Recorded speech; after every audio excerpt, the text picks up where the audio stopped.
बिस्मिल्लाहिर्रहमानिर्रहीम। Dear students, क्या हाल हैं। और आज हम सीखने जा रहे हैं computer memory units. Computer memory units क्या होते हैं। जैसा कि आप जानते हैं कि जब हम बाज़ार कोई चीज़ लेने जाएं तो जैसे कोई सॉलिड आइटम है, जैसे चीनी है, कोई और इस तरह की चीज़, तो हम उसको कहते हैं 1 kg दे दें या 2 kg दे दें। और अगर कोई लिक्विड है तो हम उसको कहते हैं 1 लीटर या 2 लीटर दे दें। ऐसे ही है ना। तो अब हम समझेंगे कि अगर डाटा कंप्यूटर की मेमोरी में रखा जाए तो उसको कैसे मेजर किया जाता है। उसको मेजर करने के लिए हम बेसिक से स्टार्ट करेंगे। ज़रा इसको अच्छे से अंडरस्टैंड कीजिएगा। मैंने हर एक कॉन्सेप्ट को अलग कलर दिया है, तो हर कॉन्सेप्ट को, यानी टोटल 1 2 3 और 4 कॉन्सेप्ट्स हैं, इनको अच्छे से अंडरस्टैंड कीजिएगा। पहला, computer understands only zero and one. तो कंप्यूटर सिर्फ ज़ीरो और वन को ही अंडरस्टैंड करता है, इसके अलावा वो कोई चीज़ अंडरस्टैंड नहीं करता। ये बात क्लियर कर लें। तो कंप्यूटर की नज़र में ज़ीरो का क्या मतलब है। कंप्यूटर में ज़ीरो का मतलब है ऑफ और वन का मतलब है ऑन। यानी ये करंट से रिलेटेड है, चूंकि कंप्यूटर एक मशीन है और आपको पता है एक इलेक्ट्रॉनिक मशीन है जो करंट से चलती है। तो ये ऑन और ऑफ की दो जो हालतें हैं, जो स्टेट्स हैं, ये सिर्फ उन्हीं को अंडरस्टैंड करता है। तो ज़ीरो का मतलब होगा इसमें ऑफ और वन का मतलब होगा ऑन। ठीक है। Every instruction in any computer program, हम कंप्यूटर को जितनी भी इंस्ट्रक्शंस देते हैं, जितनी भी इंस्ट्रक्शंस, वो कन्वर्ट हो जाती हैं ज़ीरोज़ और वंस के अंदर। ठीक है, ताकि वो इन्हें अंडरस्टैंड कर सके कि करना क्या है। जो भी इंस्ट्रक्शंस हम देंगे वो उसको ज़ीरो और वन में कन्वर्ट करेगा प्रोग्राम।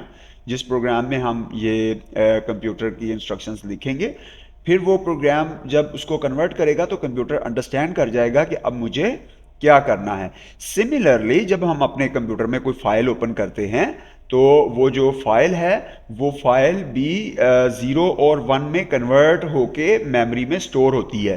ठीक है, पहले तो उसमें स्टोर होती है और जब हम उसको ओपन करते हैं फिर वो ज़ीरो और वन को कंप्यूटर प्रोसेसर जो है वो रीड करना शुरू कर देता है और हमें वो उस हिसाब से डेटा दिखाना शुरू कर देता है। तो ज़ीरो और वन ऑक्यूपाई 1 बिट, ठीक है, ऑफ डेटा।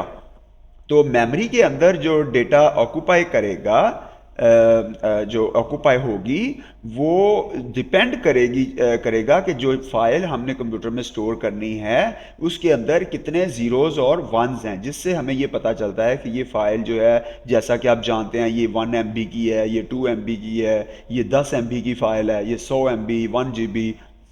तो इस तरह ये जो जिसके अंदर कितने ज़ीरोज़ और वंस हैं, उससे ये कैलकुलेशन होगी कि ये कितनी मेमोरी ऑक्यूपाई करेगा। और ये कैलकुलेशन हम नहीं करेंगे, ये कैलकुलेशन कंप्यूटर खुद कर लेता है और बता देता है कि इस फाइल का साइज इतना है।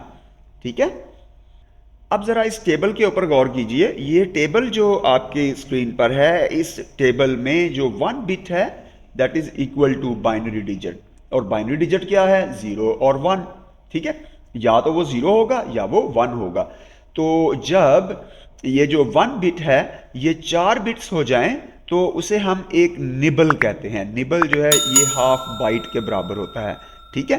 तो इस तरह जब ये जो 4 बिट्स हैं, जब ये 8 बिट्स हो जाएं, 8 बिट्स का मतलब यानी चाहे वो ज़ीरोज़ हों या वंस हों, जब वो 8 हो जाएंगे, 0 0 0 करके या 0 0 0 1 1 1 करके 8 हो जाएं, तो ये 1 बाइट डेटा बन जाएगा।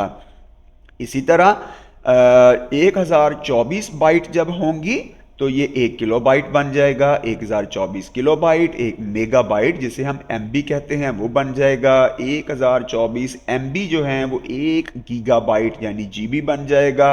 और 1024 गीगाबाइट जो हैं वो 1 टेराबाइट या टीबी बन जाएगा। ठीक है।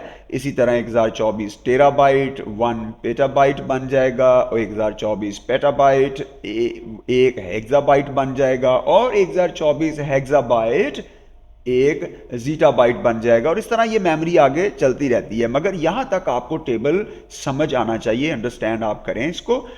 उम्मीद है कि आज आपने कुछ नया सीखा होगा। अपना ख्याल रखिए। उस चैनल का भी। अल्लाह हाफिज़।